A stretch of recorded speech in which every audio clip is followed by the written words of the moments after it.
Hello बच्चों। आज हम पढ़ने जा रहे हैं वास्तविक संख्या। चैप्टर नंबर पहला का वास्तविक संख्या। इसका प्रश्नावली 1.3। आइए क्वेश्चन नंबर पहला देखते हैं। क्या कह रहा है? सिद्ध कीजिए कि रूट 5 एक अपरिमेय संख्या है। क्या है? सिद्ध कीजिए कि रूट 5 जो है एक अपरिमेय संख्या है। ठीक है, तो हम लोग सिद्ध करते हैं। आइए देखते हैं कि कैसे हम लोग सिद्ध करेंगे कि रूट 5 एक अपरिमेय संख्या है।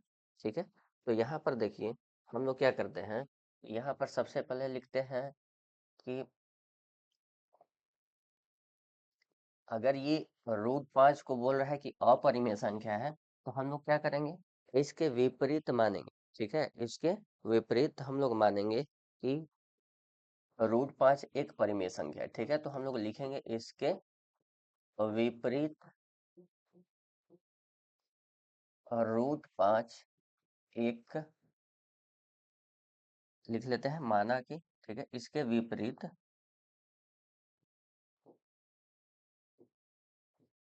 मान लेते हैं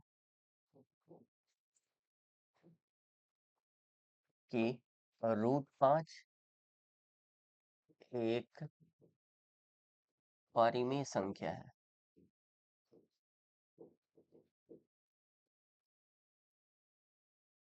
अगर रूट 5 हम लोग मान लिए कि रूट 5 अगर एक परिमेय संख्या है, तो बताइए इसको हम लोग पी बटा क्यू के रूप में लिख सकते हैं। तो आइए देखते हैं इसको पी बटा क्यू के रूप में लिखते हैं कैसे। तो रूट 5 बराबर पी बटे क्यू। देखिए इसको हम लोग पी बटा क्यू के रूप में लिख लेंगे। और हम लोग जानते हैं कि जहाँ पे अगर कोई परिमेय संख्या पी बटा क्यू के रूप में लिखते हैं, तो यहाँ पर पी और क्यू क्या होते हैं? पी और क्यू दोनों क्या होते हैं? पूर्णांक होते हैं। पी और क्यू क्या होते हैं? दोनों पूर्णांक होते हैं। और क्यू जो है वो किसके बराबर नहीं होना चाहिए? 0 के बराबर नहीं होना चाहिए। ठीक है, तो ये कंडीशन है। अब यहाँ पे देखिए हम लोग इस क्यू को इस साइड लाएंगे तो हमारा क्या हो जाएगा? पी बराबर रूट 5 क्यू।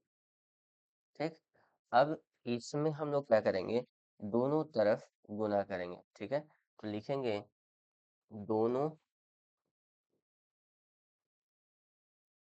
पक्षों को दोनों पक्षों को वर्ग करने पर, दोनों पक्षों को वर्ग करने पर, अगर दोनों पक्षों को वर्ग करते हैं तो देखिए क्या आएगा। अगर हम लोग p का वर्ग करते हैं यानी p स्क्वायर हो जाएगा। इसका अगर वर्ग करते हैं तो ये 5q स्क्वायर हो जाएगा। ठीक है, अब यहाँ पे देखिए हम लोग इस चीज को ऐसे भी लिख सकते हैं। q स्क्वायर बराबर p का स्क्वायर। अब देखिए ये 5 इधर गुना में है, इधर आया तो भागा में हो गया, तो भागा कहाँ लिखा जाता है? नीचे में। ठीक है, तो यहाँ पे देखिए इसको हम लोग क्या मानते हैं? समीकरण 1 मानते हैं। तो इसको क्या मानेंगे? समीकरण 1। ठीक है, अब यहाँ पे देखिए, यहाँ पे दिया हुआ है पी स्क्वायर बटे में, यहाँ पे देखिए दिया हुआ है पी स्क्वायर बटे में 5। इसका मतलब क्या है कि जो पी स्क्वायर है वो 5 से विभाजित हो रहा है, 5 से भाग दिया जा रहा है उसमें, और भाग देने पर कितना आ रहा है? क्यू स्क्वायर आ रहा है। इसका मतलब कि ये पी स्क्वायर जो है 5 से विभाजित हो रहा है, 5 से पूरा पूरा विभाजित है। इसका मतलब क्या होगा कि ये जो 5 है पूरा पूरा, ये पी जो है 5 से पूरा विभाजित हो जा रहा है पी स्क्वायर। तो हम लोग कह सकते हैं, ठीक है, यहाँ पर लिखेंगे इस चीज को,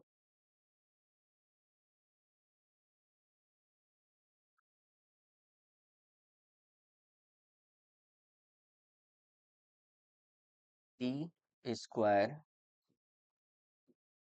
5 से विभाजित है।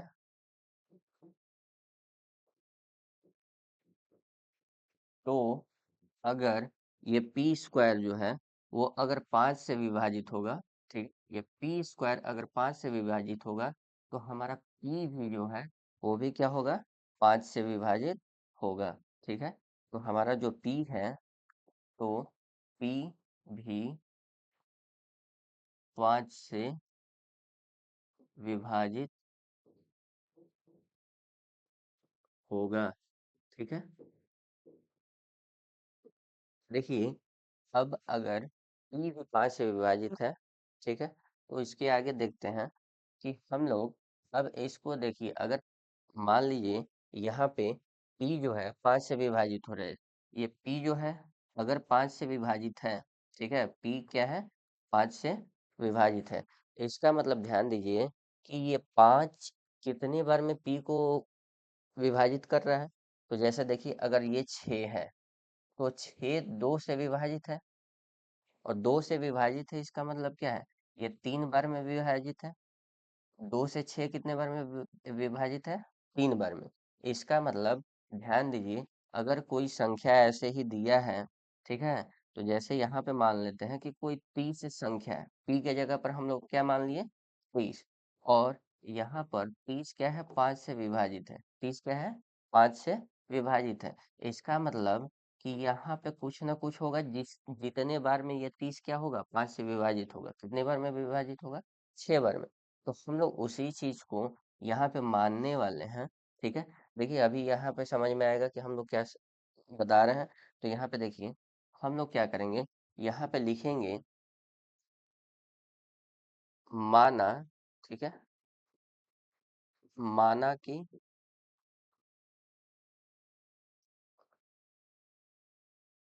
p बराबर, माना कि p बराबर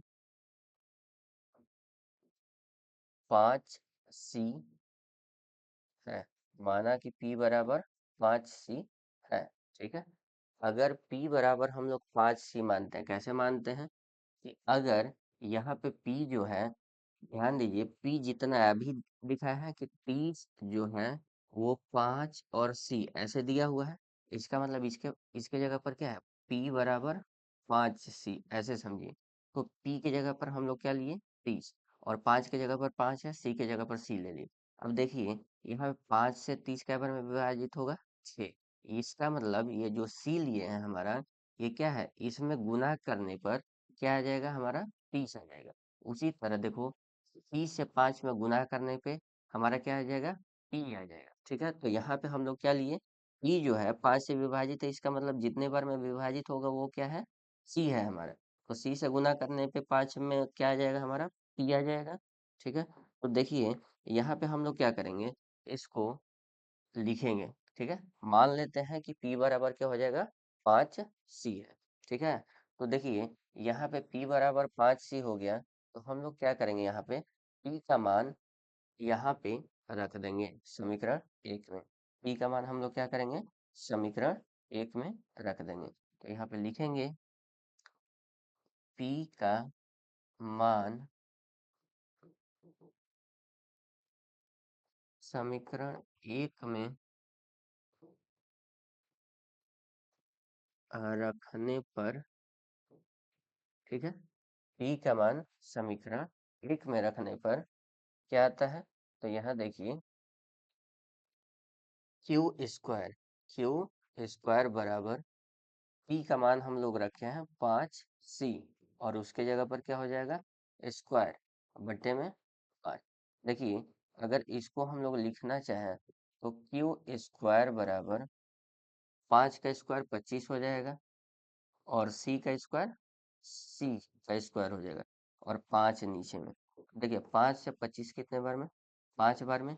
तो यहाँ पर सी बराबर क्यू का स्क्वायर बराबर क्या हो जाएगा, क्यू का स्क्वायर बराबर सी स्क्वायर, क्या हो जाएगा, 5c स्क्वायर। ठीक है, अब देखिए यहाँ पे हम लोग इसको सी स्क्वायर बराबर लिखेंगे, सी स्क्वायर बराबर, देखिए ये जो 5 है इधर गुना में है, इधर आएगा तो भाग में हो जाएगा, तो सी स्क्वायर बराबर क्या हो जाएगा, तो यहाँ पर क्यू का स्क्वायर बराबर बट्टा में 5 हो जाएगा। इसको हम लोग समीकरण 2 मानते हैं, क्या मानते हैं इसको, समीकरण 2 मानते हैं। ठीक है, तो यहाँ पे देखिए हम लोग यहाँ पे देखते क्या है, यहाँ पर समीकरण 1 और 2 में यहाँ देखिए, यहाँ समीकरण 1 है और यहाँ पे समीकरण 2 है। यहाँ पे दोनों देखिए, ये पी स्क्वायर भी जो है वो 5 से विभाजित हो रहा है और यहाँ पे क्यू स्क्वायर भी 5 से विभाजित हो रहा है। ठीक है, तो क्यू स्क्वायर भी 5 से विभाजित हो रहा है, इसका मतलब दोनों क्या है, 5 से विभाजित होगा। और दोनों जब 5 से विभाजित होगा, इसका मतलब दोनों का गुणनखंड क्या है, 5 है। दोनों का गुणनखंड क्या होगा, 5 होगा। तो हम लोग क्या करेंगे इस पे, ठीक है, लिखते हैं।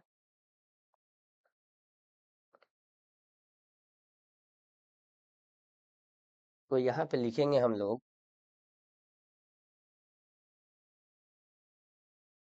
पी स्क्वायर, ठीक है, पी स्क्वायर और क्यू स्क्वायर दोनों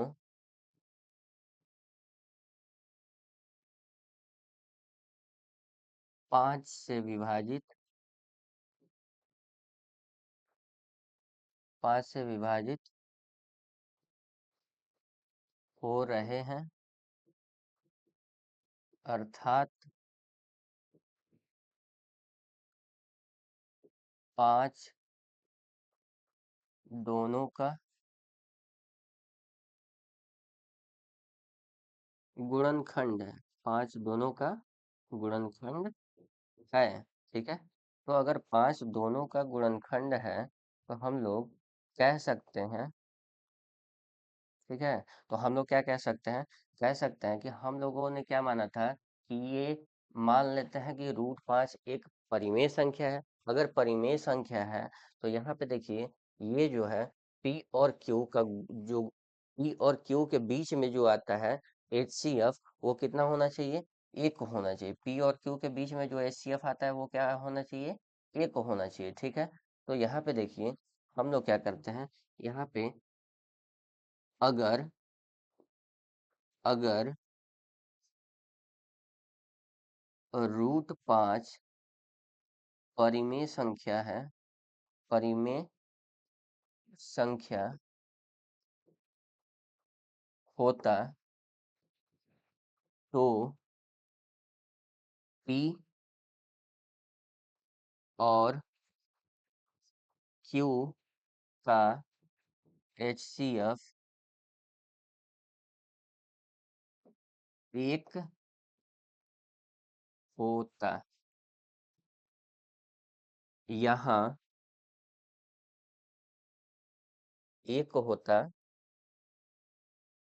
या √5 HCF 5 नहीं होता, इसका HCF 1 होता,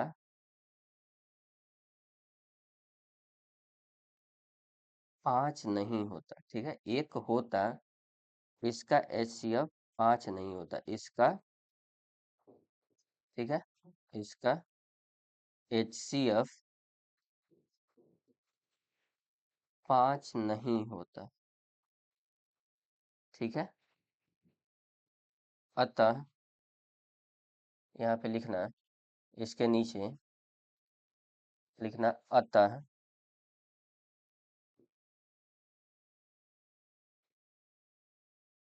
अतः यह हमारे कल्पना, यह हमारे कल्पना या सोच, ठीक है, यह हमारे कल्पना या सोच के विपरीत या विरोधाभासी है, विरोधाभासी है। इसलिए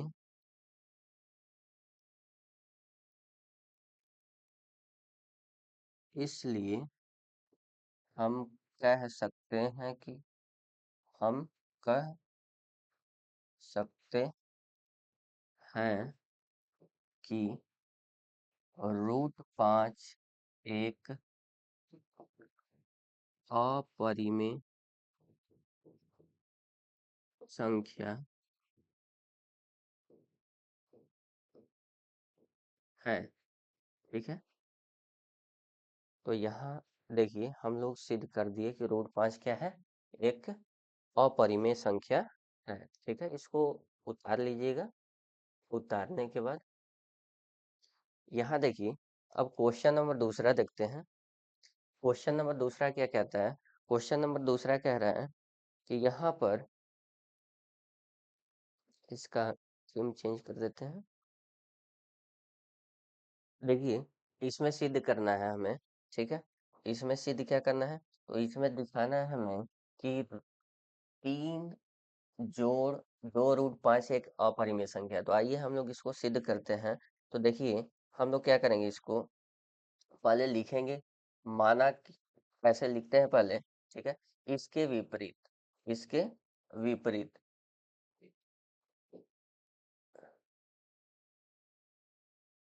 लिखते हैं, इसके विपरीत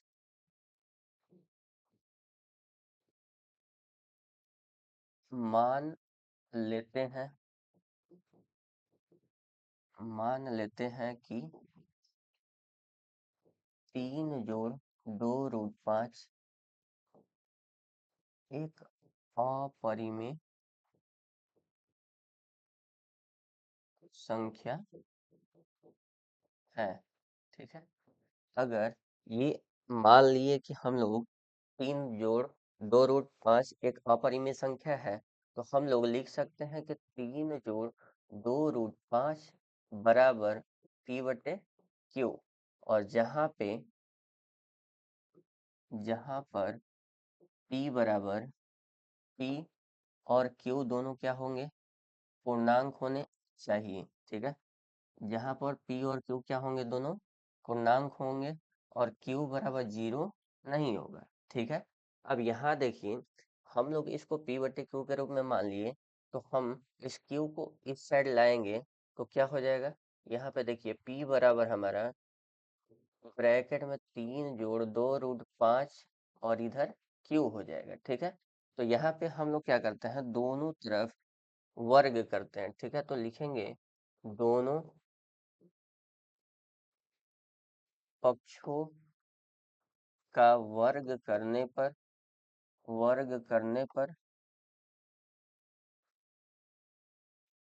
अगर दोनों पक्षों को वर्ग करते हैं तो देखिए क्या होगा, यहाँ पे पी स्क्वायर बराबर, ध्यान दीजिए, यहाँ पे क्या आएगा? तो यहाँ पे आएगा 3 + 2√5 का स्क्वायर और क्यू का स्क्वायर। चलिए, आइए इससे पहले हम लोग कुछ और कर लेते हैं। यहाँ पे देखिए, कुछ आसान तरीके अपनाते हैं। यहाँ पे देखिए, यहाँ पे वर्ग करने से पहले, ठीक है, वर्ग करने से पहले हम लोग एक स्टेप कर लेते हैं।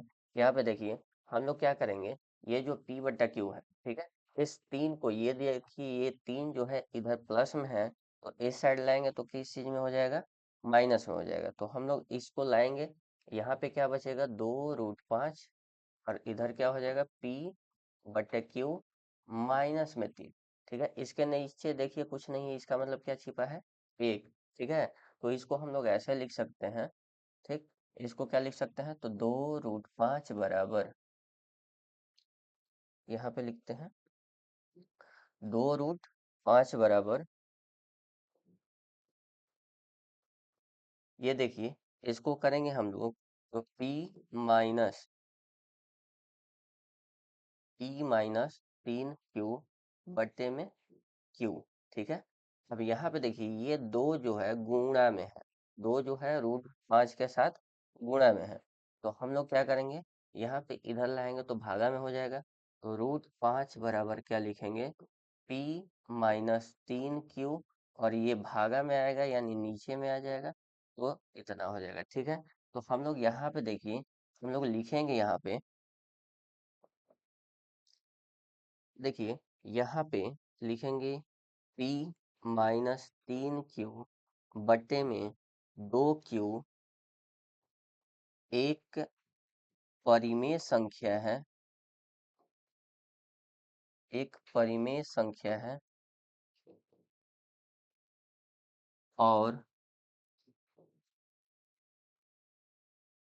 √5 एक अपरिमेय संख्या है।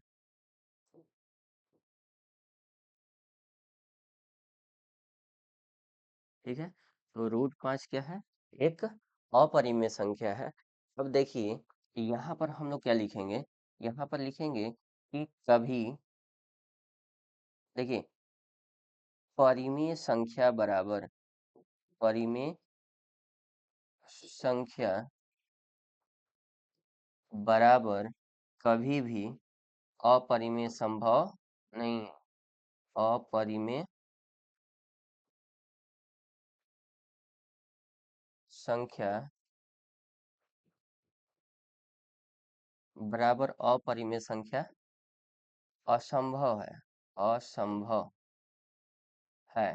ठीक है, ये कभी बराबर नहीं हो सकता है। ठीक है, तो यहाँ पर लिखेंगे हम लोग कि जो हमने माना था, ठीक है, जो हमने माना था कि 3√2, यहाँ पे क्या लिखेंगे कि यहाँ पे देखिए कभी संभव नहीं हुआ, इसलिए, ठीक है, इसलिए जो हमने, या जो हमने 3 + 2√5 को परिमेय संख्या माना था,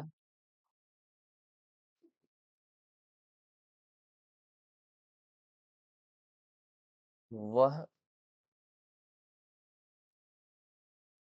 गलत सिद्ध हुआ, वह गलत सिद्ध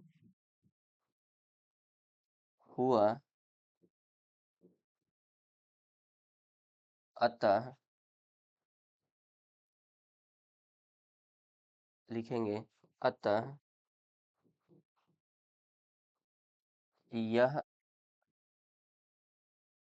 3 + 2√5 एक परिमेय संख्या है।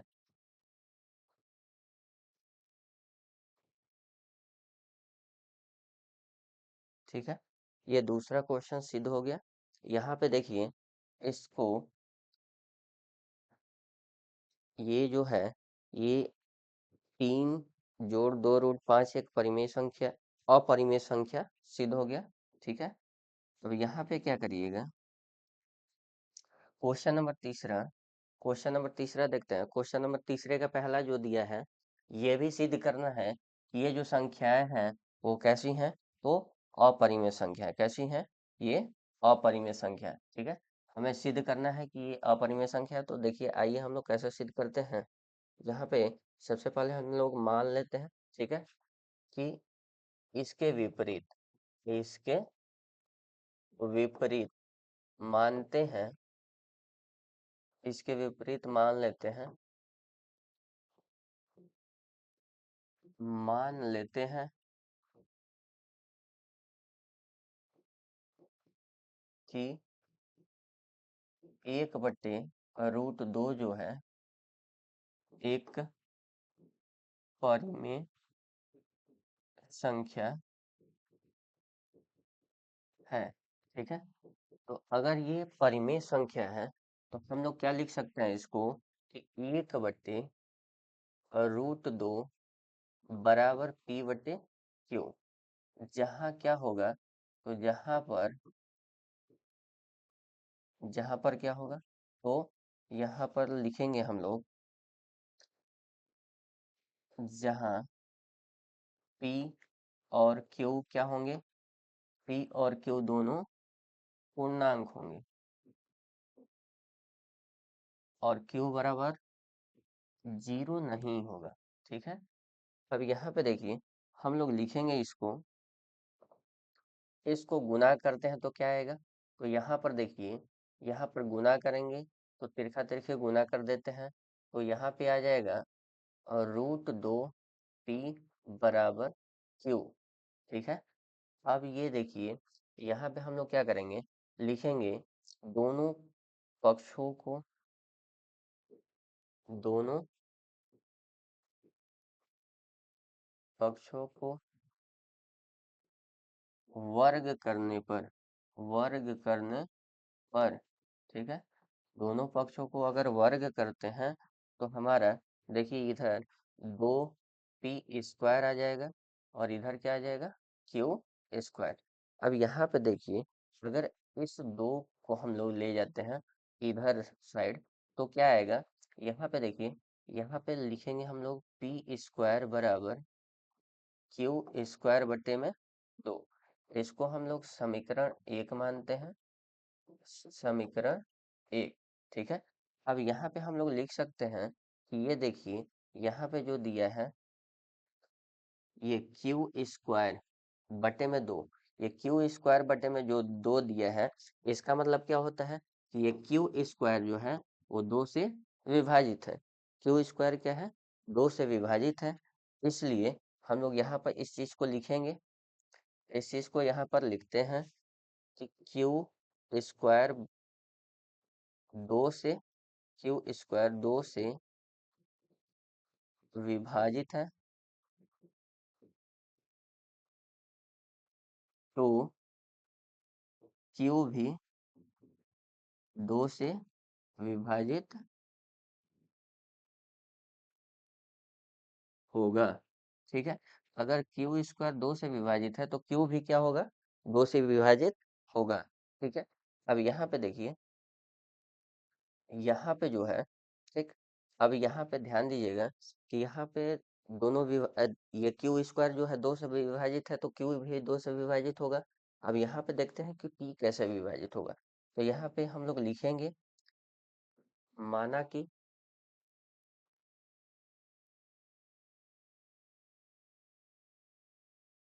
देखिए यहाँ पे लिखेंगे हम लोग, ठीक है, लिखेंगे माना कि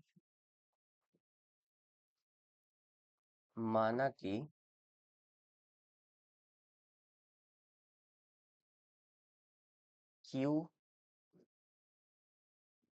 बराबर, ये देखिए q बराबर 2c है। ठीक है, q बराबर 2c है। क्यों? क्योंकि हम लोग अगले क्वेश्चन में देखे थे कि q बराबर 2c कैसे आया था। तो यहाँ पे देखिए, यहाँ पे अगर q² बटा में 2 दिया है, अगर ये विभाजित है इससे, ठीक है, तो q² अगर 2 से विभाजित है, इसका मतलब हम लोग q भी 2 से विभाजित है, लिखे हैं। तो q भी अगर 2 से विभाजित है तो इसका मतलब क्या होगा, जैसे देखिए अगर 30 जो है, ठीक है, 2 से विभाजित है, इसका मतलब कितने बार में विभाजित है, 15 बार में। ठीक है। तो यहाँ पे देखिए वही चीज लिखे हैं कि q बराबर, ठीक है, 2c क्या है, तो q जो है 30 है, 30 को हम लोग क्या माने हैं, जैसे q को क्या मान लिए हम लोग 30, और c को क्या मान लिए 15। जैसे देखिए यहाँ पे 2 जो है, ये 2 से, q जो है 2 से विभाजित है, लेकिन कितने बार में विभाजित है वो हमें c बताएगा। और c जो है, क्या करते हैं, c को गुना करते हैं यहाँ पे। तो उसी तरह यहाँ पे देखिए, समझिए कि यहाँ पर जो दिया है, हम लोग लिखेंगे यहाँ पर, ठीक है, कि q बराबर 2c है। अगर 2c है तो लिखते हैं यहाँ पर, तो या तब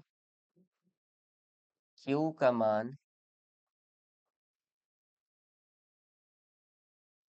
समीकरण 1 में रखने पर, समीकरण 1 में रखने पर, अगर समीकरण 1 में हम जब रखते हैं q का मान, तो देखिए क्या आएगा, यहाँ पर p² बराबर, q का मान क्या है, 2c, 2c बटे में इसका स्क्वायर है।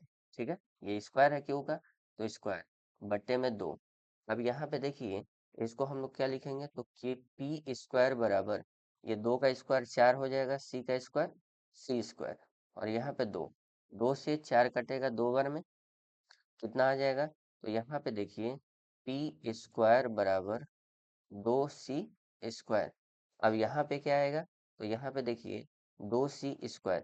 अब ये 2 इधर आएगा तो c² बराबर क्या हो जाएगा, तो p² बटे में क्या हो जाएगा हमारा, तो 2 हो जाएगा, p² बटे में 2। ठीक है।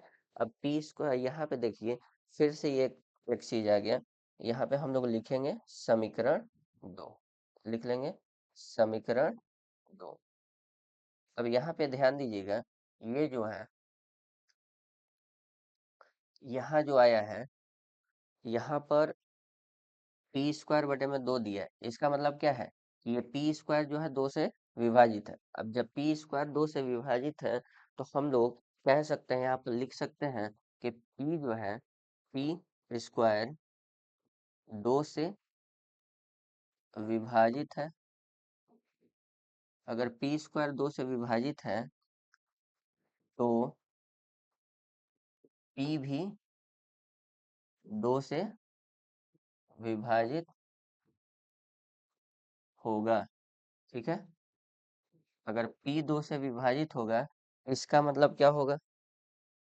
इसका मतलब होगा कि P और Q का दोनों का, अतः लिखेंगे कि अतः P और Q, P और Q दोनों का HCF 2 होगा, 2 है।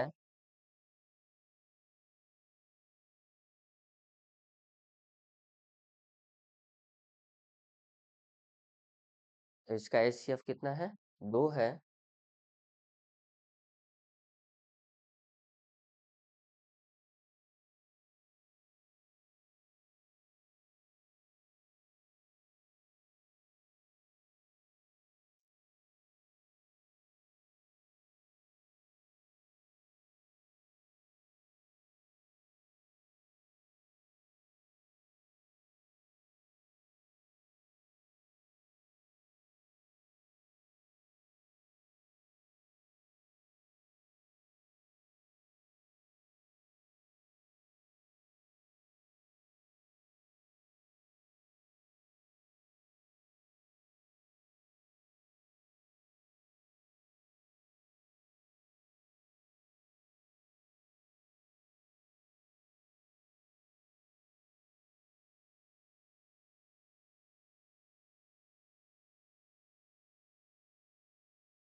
देखिए, यहाँ पे हम लोग इन दोनों का HCF 2 है, ये लिखेंगे। लेकिन कुछ देर बाद यहाँ पे देखिए हम लोग लिखते हैं, ठीक है, कि ये P और Q दोनों 2 से विभाजित है, 2 से विभाजित है, अर्थात अर्थात दो दोनों का गुणनखंड है। दो दोनों का क्या है? गुणनखंड है। अगर दो दोनों का गुणनखंड है, तो हम कह सकते हैं कि यहाँ पर 1/√2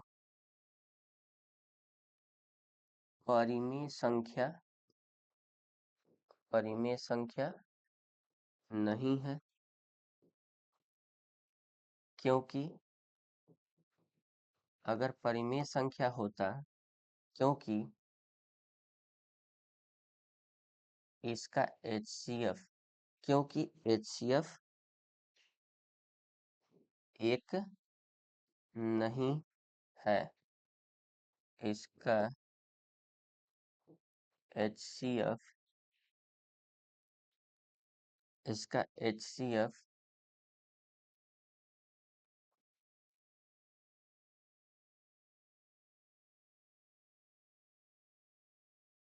2 है। अतः हम कह सकते हैं कि, यहाँ पे देखिए, अतः या इसलिए यह हमारे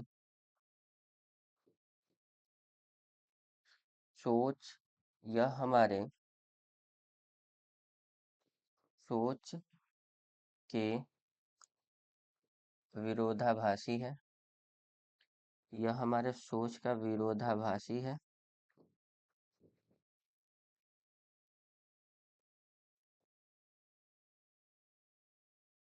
यह हमारे सोच का विरोधाभासी है।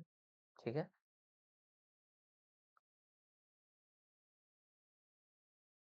अतः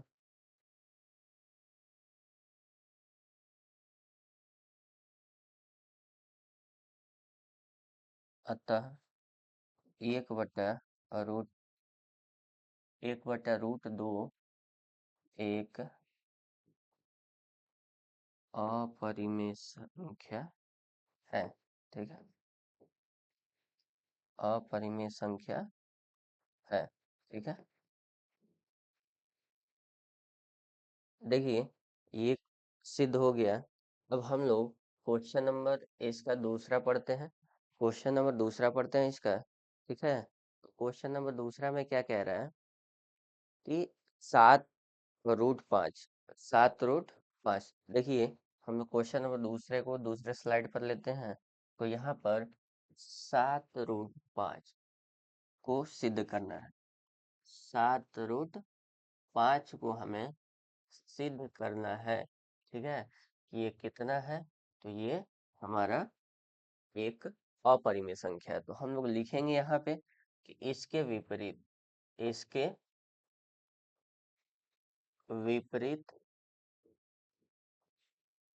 मान लेते हैं कि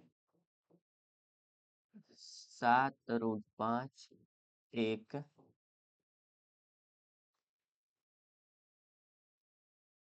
परिमेय संख्या है। 7√5 एक परिमेय संख्या है। ठीक है, तो 7√5 एक परिमेय संख्या है। तो हम लोग 7√5 बराबर P/Q लिख सकते हैं, जहाँ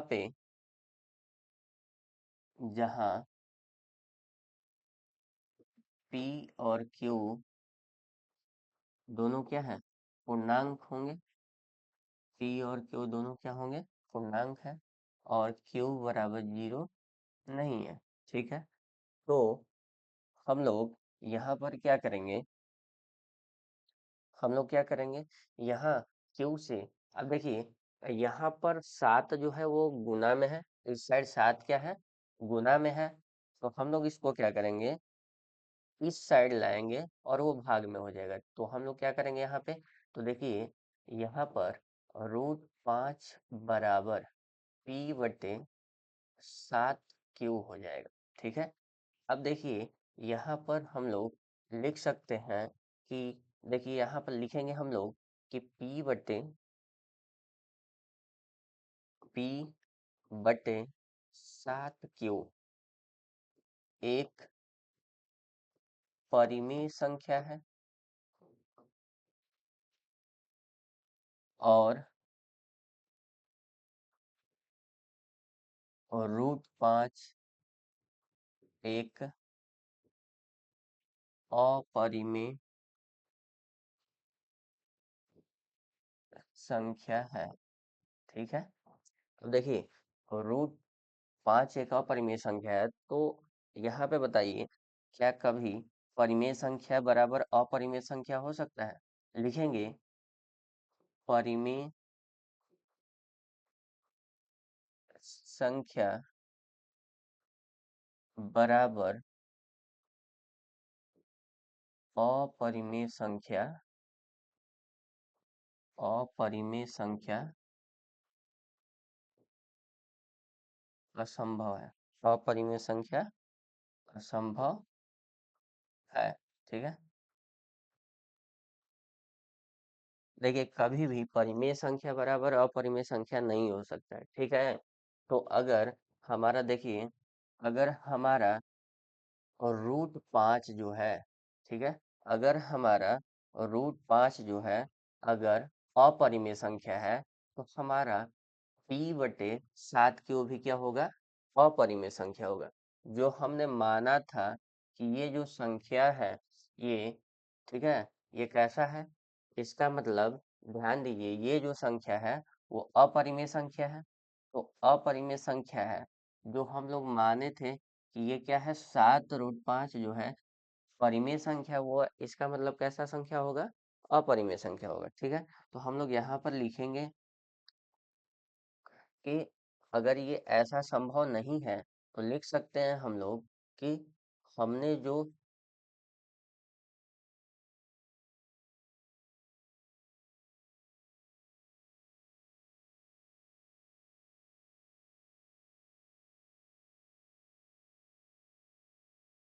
हमने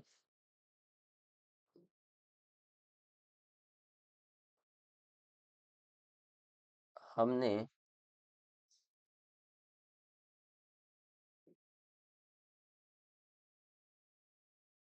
7√5 को हमने 7√5 को या हमारे सोच का विरोधाभासी करता है।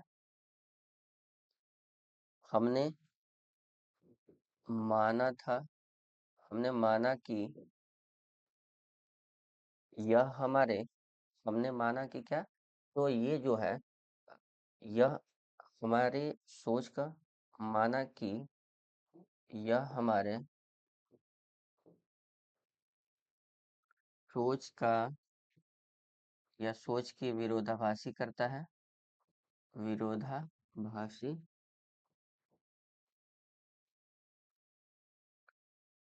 करता है। अतः हम कह सकते हैं कि, अतः हम कह सकते हैं कि 7√5 एक अपरिमेय संख्या है।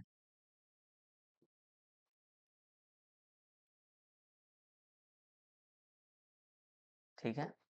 ऐसे ही देखिए, हम लोग क्या करेंगे, अब इसका अगला क्वेश्चन देखते हैं। जैसे तीसरा दिया है 6 जोड़ रूट 2, 6 जोड़ रूट 2, जो हमें बताना है कि क्या होगा। ठीक है।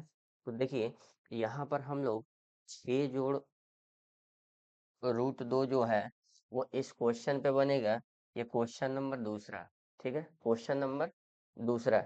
यहाँ पे देखिए, जैसे ही ये दिया है 3 जोड़ 2 रूट दिया है 2√5, उसी तरह वहां पे दिया है 2 जोड़ या 3 जोड़ रूट 2। उसी प्रकार से करना है जैसे इसमें हम लोग किए हैं। तो ये अपना क्वेश्चन क्या कीजिएगा, बनाइएगा इसका। ठीक है, और सिद्ध कीजिएगा इसको। ठीक है। हम देख लेते हैं कि कैसे सिद्ध करते हैं इसको। तो यहाँ पे देखिए, क्या है इसका क्वेश्चन। तो देखिए, यहाँ पे 6 जोड़ रूट 2 है। तो हम लोग इसको सिद्ध करते हैं कि 6 जोड़ रूट 2। अब 6 जोड़ रूट 2 जो है, इसको हम लोग बनाते हैं, लिखते हैं हम लोग। सबसे पहले क्या लिखेंगे कि इसके विपरीत, इसके विपरीत मान लेते हैं, इसके विपरीत मान लेते हैं कि 6 जोड़ रूट 2 एक परिमेय संख्या है। परिमेय संख्या है, ठीक है। अगर ये परिमेय संख्या है तो हम लोग इसको लिख सकते हैं कि 6 जोड़ रूट 2 बराबर P/Q। जहाँ पे क्या होगा, जहाँ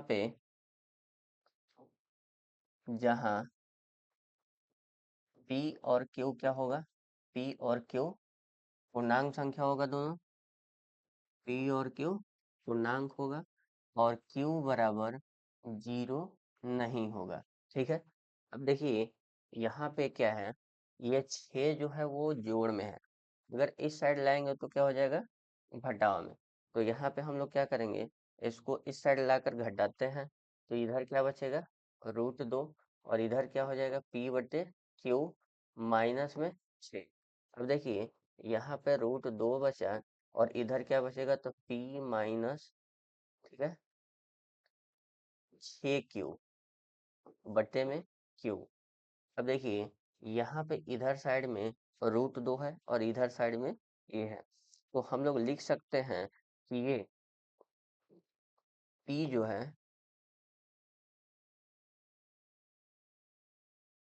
P जो है P minus 6Q, P minus 6Q, P minus 6Q जो है बट्टा में Q, ये एक परिमेय संख्या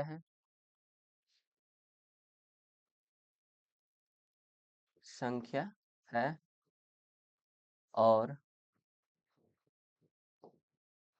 रूट 2 जो है एक अपरिमेय संख्या है, ठीक है। अब देखिए अगर रूट 2 अपरिमेय संख्या है और 6 - 6Q बटे में Q एक परिमेय संख्या है, तो हम लोग क्या बताइए, ये दोनों पॉसिबल है, पॉसिबल नहीं मतलब संभव नहीं है, ठीक है। क्यों, क्योंकि अगर कभी भी देखिए परिमेय संख्या बराबर अपरिमेय संख्या नहीं हो सकता, कभी भी परिमेय संख्या बराबर अपरिमेय संख्या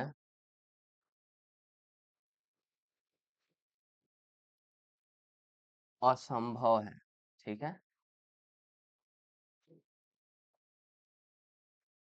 अगर ये दोनों बराबर नहीं हो सकते, इसका मतलब कि ये जो संख्या है वो भी अपरिमेय संख्या होगा।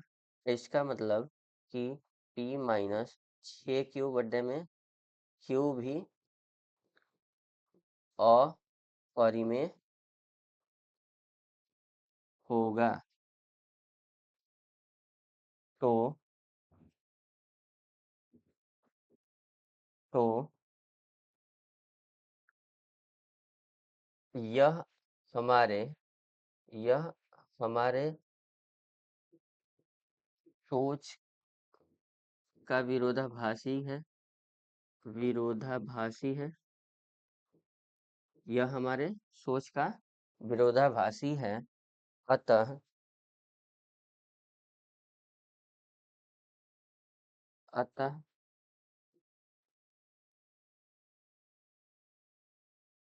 हम यह कह सकते हैं कि हम यह कह सकते हैं कि 6 जोड़ रूट 2 एक अपरिमेय संख्या है। अपरिमेय संख्या है, ठीक है। तो ये हमारा होता है, ठीक है। ये 1.3 हमारा खत्म होता है, ठीक है। अगले पार्ट में हम लोग चैप्टर अगला पढ़ेंगे, ठीक है।